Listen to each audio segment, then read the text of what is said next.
Good morning class. बेटे आज हम पढ़ेंगे पाठ 12 के प्रश्न उत्तर और अभ्यास। तुम्हारा पहला प्रश्न है बेटा, क्रांतिकारियों का मुख्य उद्देश्य क्या था? क्रांतिकारी स्वतंत्रता प्राप्त करने के लिए देश भर में क्रांति लाना चाहते थे। अंग्रेजों द्वारा क्रांतिकारियों के साथ कैसा सलूक किया गया?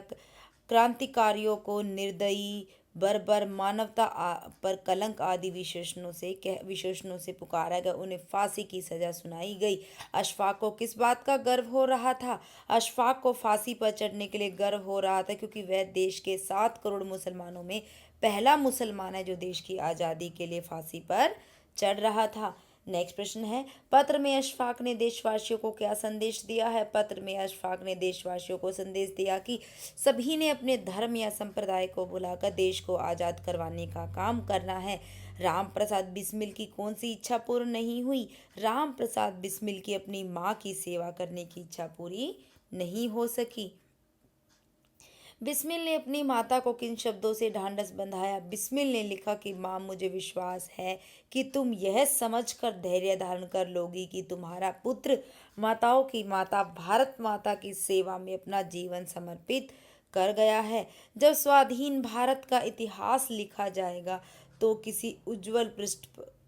किसी पृष्ठ पर उज्जवल अक्षरों में मेरा और तुम्हारा नाम अवश्य लिखा होगा। नेक्स्ट प्रश्न है, दुश्मनों तक हमारी हिम्मत और वीरता की प्रशंसा करनी पड़ी। इस कथन से क्या अभिप्राय है? इस कथन से अशफाक उल्लाह खां अपने देशवासियों को बता रहे हैं कि चाहे कोई भी उनके काम की निंदा करे, लेकिन दुश्मनों तक ने उनकी हिम्मत और वीरता की प्रशंसा करनी पड़ी है।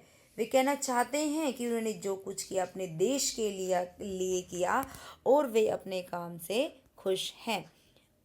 नेक्स्ट प्रश्न है, भारत माता को आज़ाद करवाने के लिए रंगमंच पर अपनी भूमिका अदा कर चुके हैं। इस कथन से अशफाक का क्या अभिप्राय है?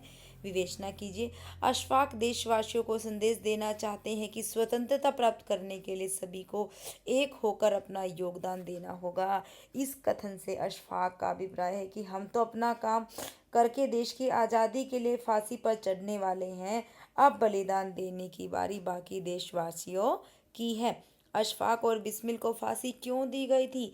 9 अगस्त 1925 को राम प्रसाद बिस्मिल, अशफाक उल्लाह खां और कुछ युवा क्रांतिकारियों ने रेल को रुकवाकर सरकारी खजाने को लूट लिया था।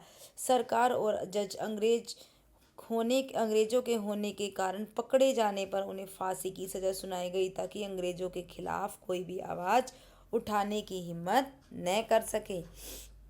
आगे एक्सरसाइज के प्रश्न है बेटा, क्रांतिकारियों के लिए ऐतिहासिक घटना थी, कौन सी थी? लाहौरी कांड, निठारी कांड या काकोरी कांड? तो इसमें कौन सा आ जाएगा? काकोरी कांड। काकोरी कांड की घटना कब घटित हुई थी? 9 अगस्त 1925। क्रांतिकारी क्या नहीं चाहते थे? देश में क्रांति लाना।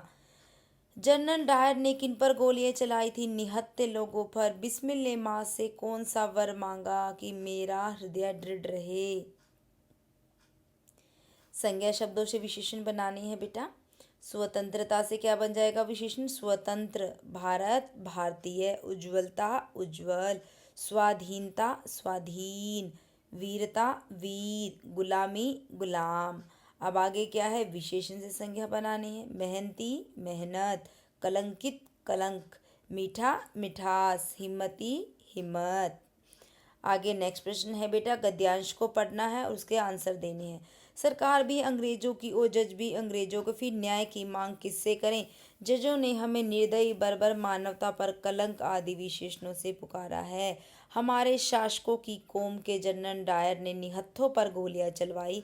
बच्चों, बूढ़ों, स्त्री पुरुष सब पर दनादन गोलियां दागी गई। तब इंसाफ के इन ठेकेदारों ने अपने भाई बंधुओं को किन विशेषणों से संबोधित किया था? फिर हमारे साथ ही यह सुलूक क्यों?